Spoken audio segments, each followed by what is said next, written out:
कुछ दिनों से असम की राजनीति में पत्नी विवाद को लेकर गौरव बनाम हेमंत में जबरदस्त गहमा-गहमी देखने को मिला। गौरव गोगोई की पत्नी एलिजाबेथ गोगोई को लेकर ट्वीट के बाद कांग्रेस का पलटवार और फिर बीजेपी की तरफ से प्रवक्ता गौरव भाटिया का बयान, आए दिन आरोप प्रत्यारोप का सिलसिला जारी रहा।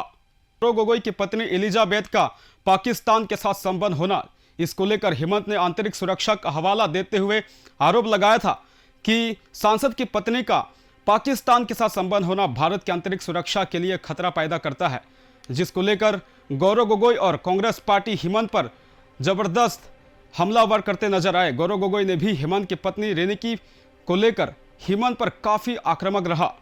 कांग्रेस के प्रवक्ता जयराम रमेश ने भी हेमंत को आड़े हाथ में लिया।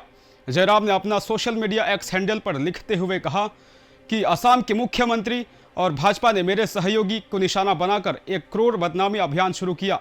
यहां सबसे खराब किस्म का चरित्र हनन है। कानूनी कार्रवाई तुरंत शुरू की जा रही है। बदनामी का अभियान इसलिए चलाया जा रहा है क्योंकि गौरव गोगोई ने जून 2024 में जोरहाट लोकसभा की सीट जीती थी, जबकि असम के सीएम और अन्य मंत्री जोरहाट में डेरा डाले हुए उनके खिलाफ प्रचार कर रहे थे। ऐसा इसलिए है क्योंकि जोरहाट के सांसद असम के सीएम के भ्रष्टाचार और कारनामों को उजागर करने में सबसे आगे रहे हैं। असम के सीएम नई दिल्ली में अपने सर्वोच्च नेता की तरह बदनामी, विकृति और ध्यान भटकाने में माहिर है।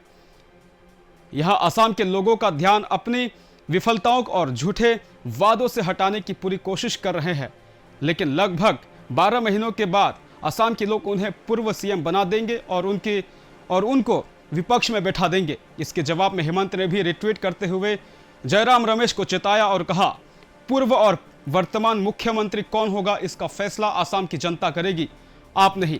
मैं आपको 2014 से कांग्रेस की करारी हार का याद नहीं दिलाना चाहता, लेकिन आप जब तक सत्ता में है हम राष्ट्र की सुरक्षा से बंधे हैं। इसलिए मैं संबंधित सांसद को भी यहां सलाह देना चाहूंगा कि जल्द से जल्द कोर्ट जाए ताकि इस मामले पर न्यायिक मुद्दे या चर्चा हो सके। मैं अपनी कानूनी कार्रवाई के खिलाफ तहे दिल से स्वागत करता हूं। दरअसल सरकार ने भी आज से कानूनी कार्रवाई शुरू कर रही है। जयराम रमेश को चिताया और कहा, पूर्व और वर्तमान मुख्यमंत्री कौन होगा इसका फैसला असम की जनता करेगी, आप नहीं।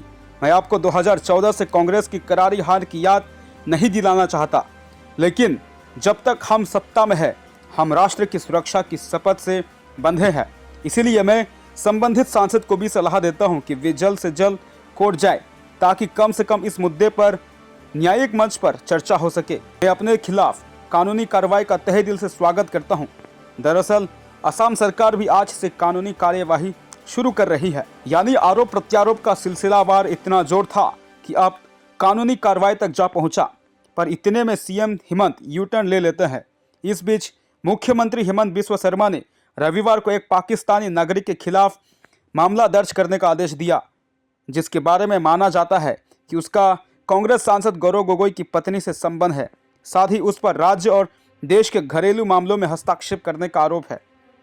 सीएम शर्मा ने यह भी कहा कि गोगोई की पत्नी एलिजाबेथ कोलबर्न के खिलाफ भी पाकिस्तान और खुफिया एजेंसी इंटर्न सर्विसेज इंटेलिजेंस यानी ISI के साथ कथित संबंधों की जांच की जाएगी।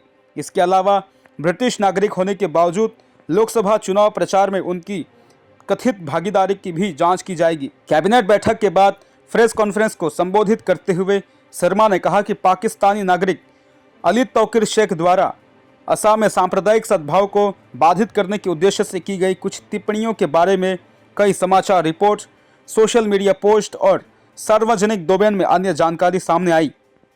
इस मुद्दे के व्यापक राष्ट्रीय सुरक्षा निहितार्थों को देखते हुए विशेष रूप से असम में राज्य कैबिनेट DGP को BNS, भारतीय न्याय संहिता और अन्य प्रासंगिक कानूनों के उचित प्रावधानों के तहत शेख के खिलाफ मामला दर्ज करने का निर्देश दिया है।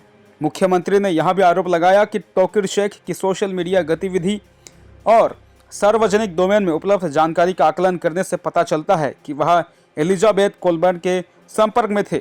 बाकी इस पर आपका क्या कहना है, अपना राय ज़रूर लिखें।